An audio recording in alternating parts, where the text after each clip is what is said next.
Hello and welcome back to another episode of Pop Culture Reacts. And you have brought something to us today, being Ray and Oscar-winning Tears, live from the Royal Albert Hall. Yeah. So we said in this kind of stream of recordings that we're doing, like after a break over Christmas and New Year's, and this is our first recording since. And um, uh, people have their own New Year's traditions, but one of the things that's kind of quite chunky in the UK, if you're not from the UK, is they always have Jules Holland's Hootenanny on on New Year's Eve, and my years of being bothered to go out and pay a ridiculous amount of money for the same drink I could have bought for a lot less money the day before, are Yes. kind of way behind me. And I wouldn't say like it's kind of a religiously followed thing, but normally, well, in fact, for context, on New Year's Eve, around 10 o'clock, my better half said, "Shall we watch a movie?" Like, and then we'll get close to New Year's Eve, seeing New Year's Day with whatever. And fascinatingly so, like I said, yeah, you pick it. She picked a movie called Croc, currently available on Amazon Prime in the UK. If you haven't watched it, give it a watch. Bloody awful. Can't believe she picked it. But we watched Croc, and then kind of we come out the tail end of that and just went. I think like we switched back to TV. BBC One had Rick Astley on, and I was like, right, turn that over straight away. Jules Holland was about to start, so I went, oh, come on, like, we'll just leave that on in the background. And like he always has a show over here, and I don't catch it all the time, but I do tend to find that with Jules Holland, he picks out. We talk about a lot interesting artists, and a lot of it isn't going to be for me or for you or for anyone, but there'll be often something there. But we watched it through, and they had like I don't know.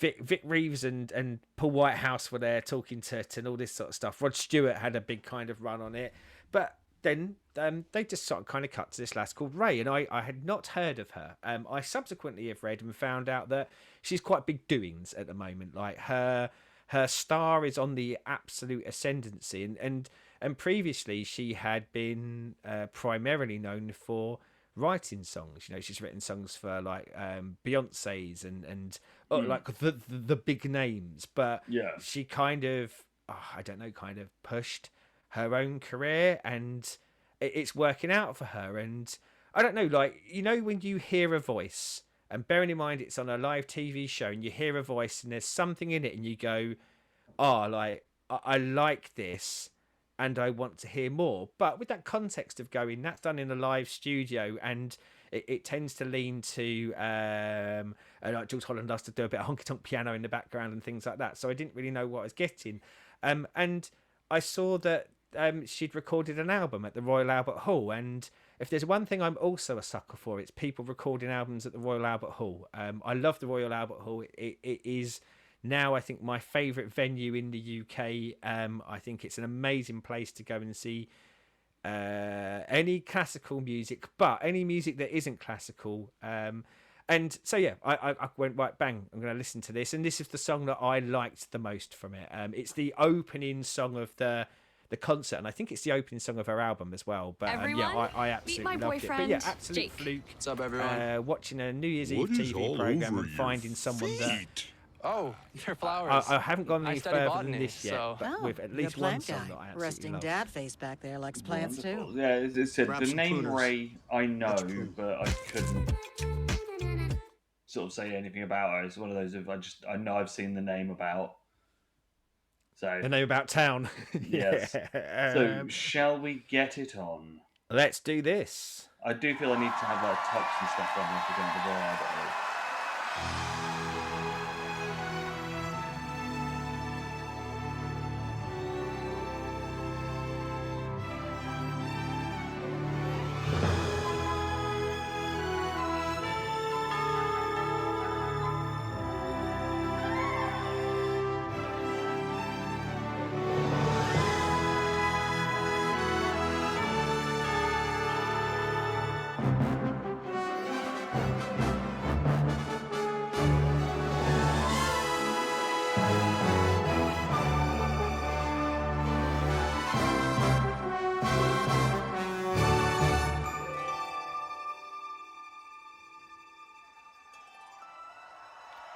please give a warm heartbreak welcome to the wonderful Raye.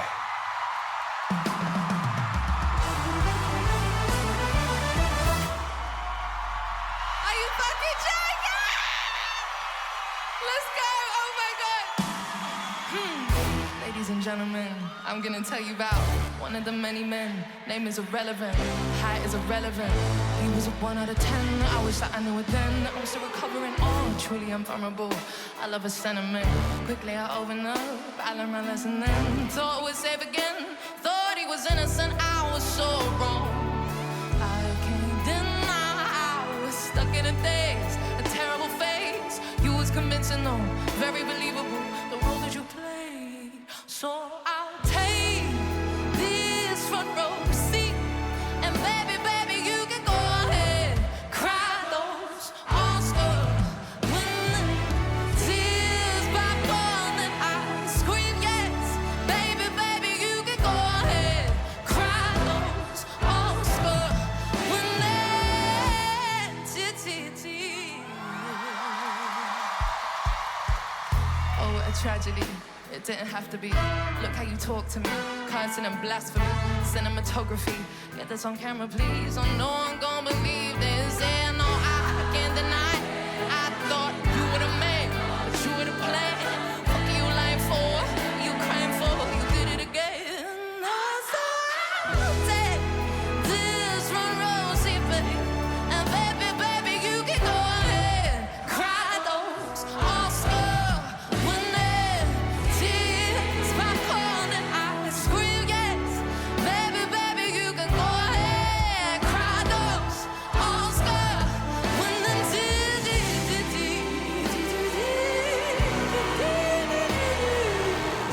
You can miss me with the bullshit, 'cause I can see right through your tears. 9 o'clock entertainment. Oh man, I wish I could dip in. Sit down, no tissues, no string section, no tiny violin. For the last time I'm your audience, I'll take this front row seat. Baby, baby, you can go ahead and cry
And we're back.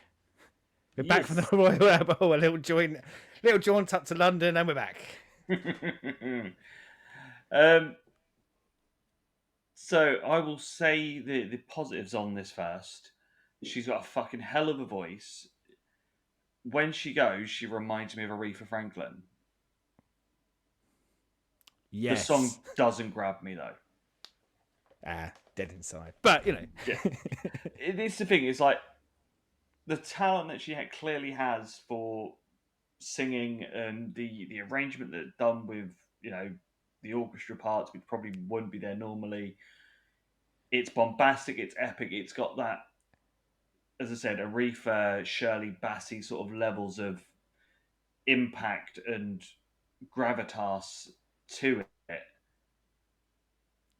But as I said, it just didn't grab me in a way to sort of be anything other than she's a very good singer and she is very talented at what she does, but what she does isn't for me.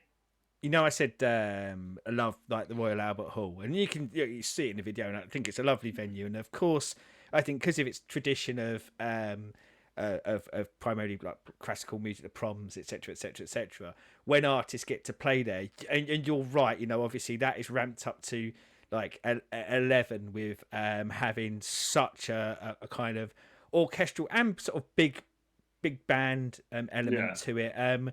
The album version is similar, but not to that level. So yeah, Yeah. very kind of similar on the album, and I think like one of the reasons like kind of why I picked this is I think I said this before, like there's something that always grabs me about people with talent, but seeing that humble is probably the wrong word, but seeing that they love like that bit where she comes out and sort of says, "Oh fucking hell!" Like that this is something that she's probably dreamt of doing, or Yeah. probably never conceived that she could do, or something like that. And I love it. I think when I see talented people appreciate the stuff that they're doing. And I said I saw on Jules Holland, very similar. And I don't think it was the first time she's been on Jules Holland. I think she's done other performances on there, but she just seems to really love what she's doing. And